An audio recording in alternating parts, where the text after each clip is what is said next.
Hello guys, welcome to Harry Media, the home of Kwedu Classics.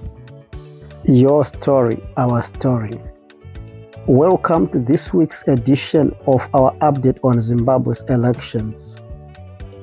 In this week's program, the Zimbabwe opposition in disarray as High Court disqualifies 12 CCC parliamentary candidates.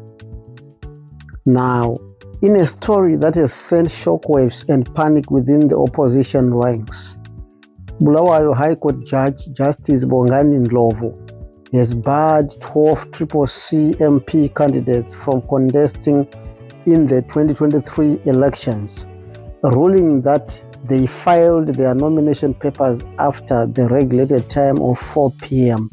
on 21 June 2023.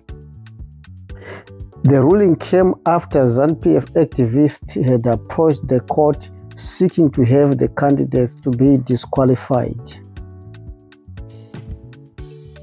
In response, the CCC, through its spokesperson Fadzai Mahere, has described the decision as an unconstitutional attack on the will of the people.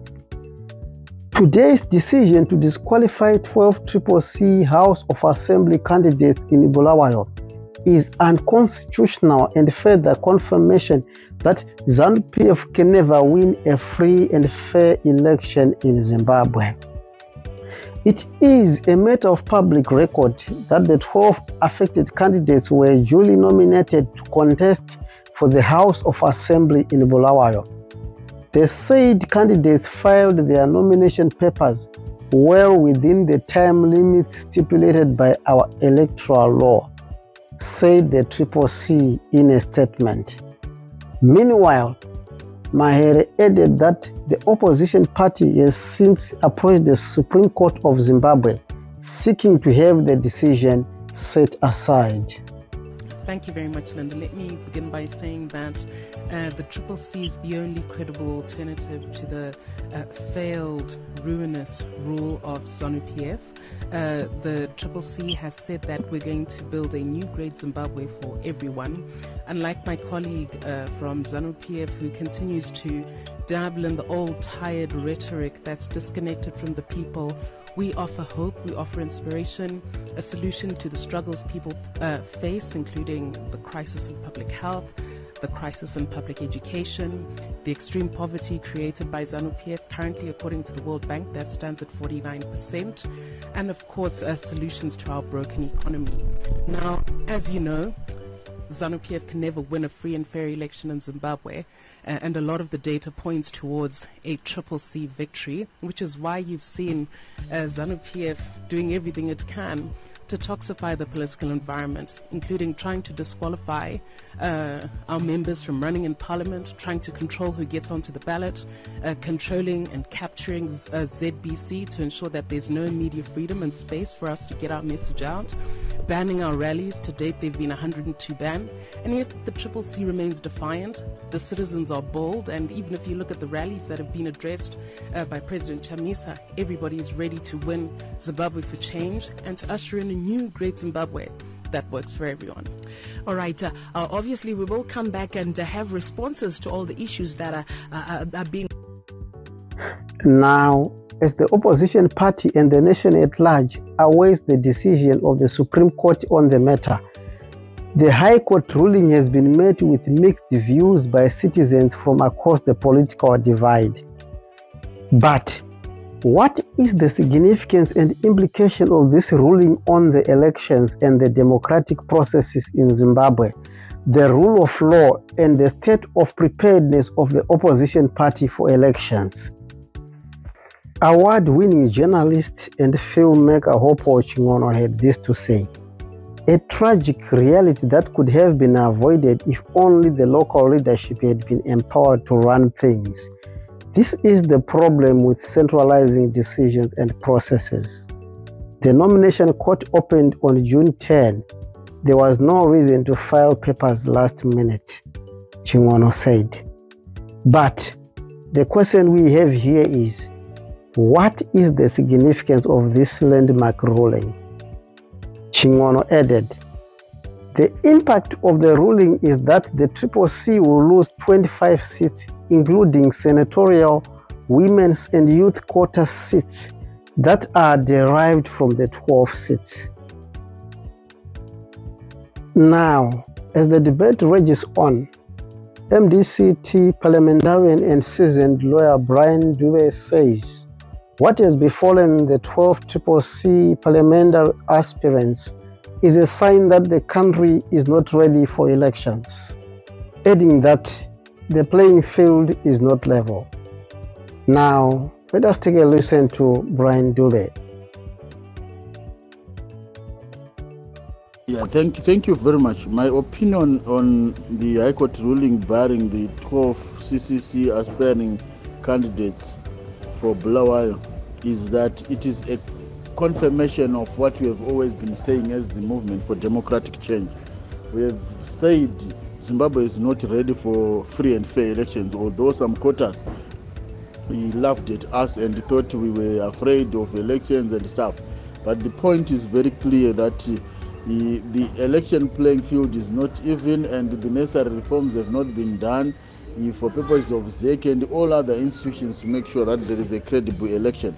Now what is happening is this is actually the rolling out of the illegality or the illegitimacy of the whole process. We started by actually indicating that the delimitation process was flawed and was tilted in favor of ZANU-PF, and now the second phase that we are having relates to timing and issues relating to payments.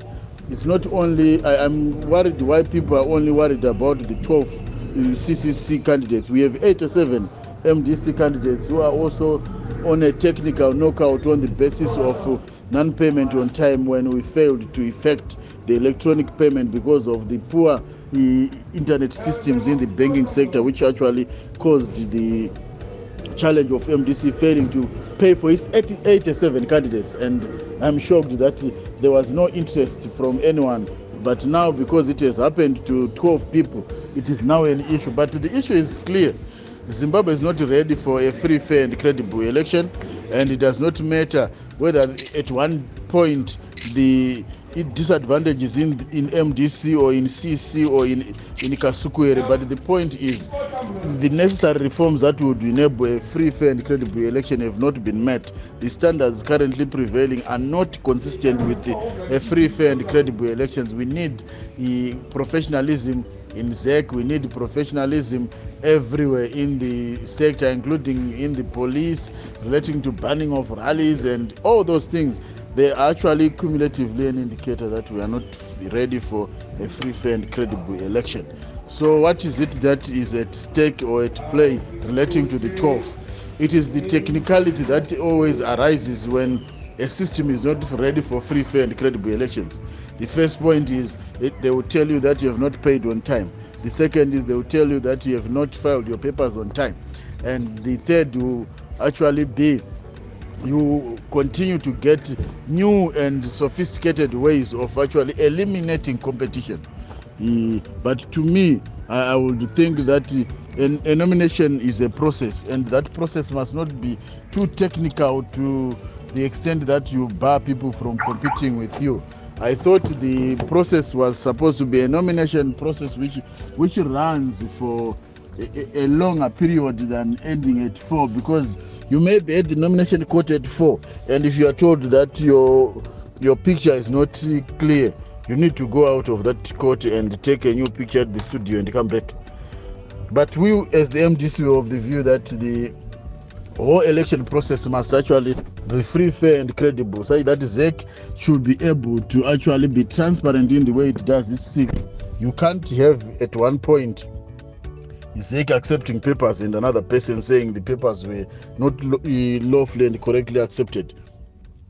If these people were late, ZEC must have actually refused to take their papers at the first instance.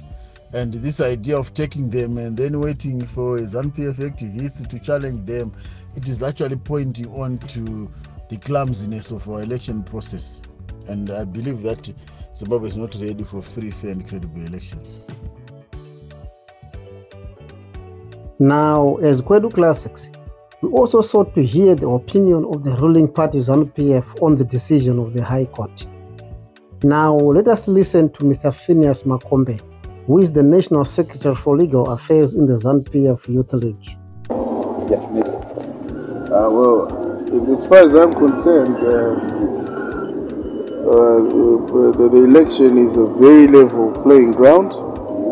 There is a fairness in every aspect in terms of how each and every party is doing its business. I've been moving around, for my example, I'm from Midlands. I've been moving around towns. You see MDC or CCC posters rather are dominating more than even our ZANU-PF posters. That shows a very level and fair political ground. So this election, I'm so happy that the president is really emphasized on it being done peacefully, and people are actually listening to the president. I'm quite sure that he's going to get a resounding mandate because of how people are listening to everything that he's saying. So basically, we in Southern Africa are going to set a pace, a great pace in terms of political maturity, in terms of no violence, under the wise leadership of His Excellency Comrade Emerson Mnangagwa. Right, and then looking at some of the candidates that have been said to be contested, and then they are also blaming ZANU-PF for those situations. As ZANU-PF, what are you saying about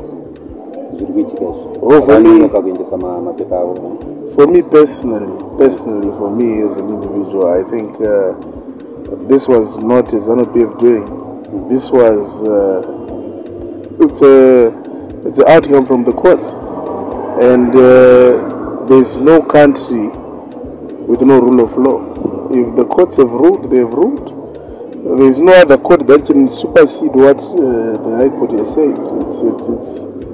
They have participated. I'm sure they put their submissions as well when this issue was put before the courts, meaning to say that they believe in the same system. So for them now to say after they have lost a case, this was not fair or it's being done by the ruling party, is, I think it's an oversight on their part, because if they felt that our judicial system was not adequate, they would have never even participated in the process.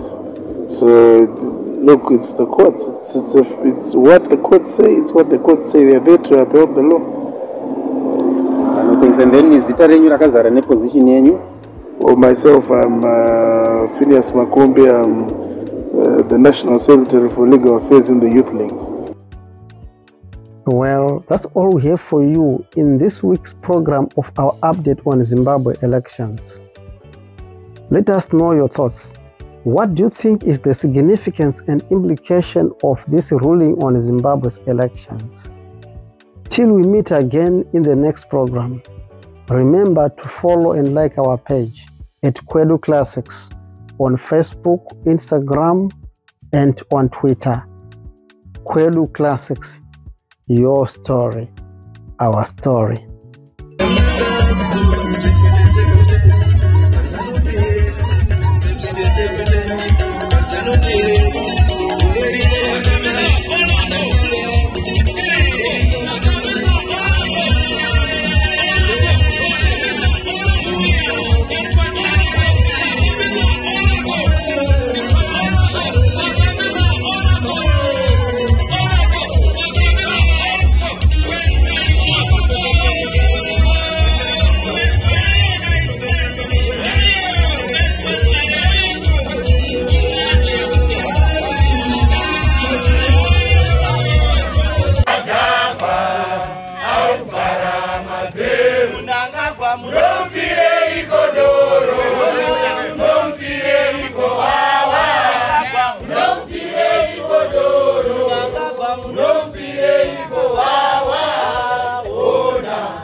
Para Mazeiro, Ona, Adagua.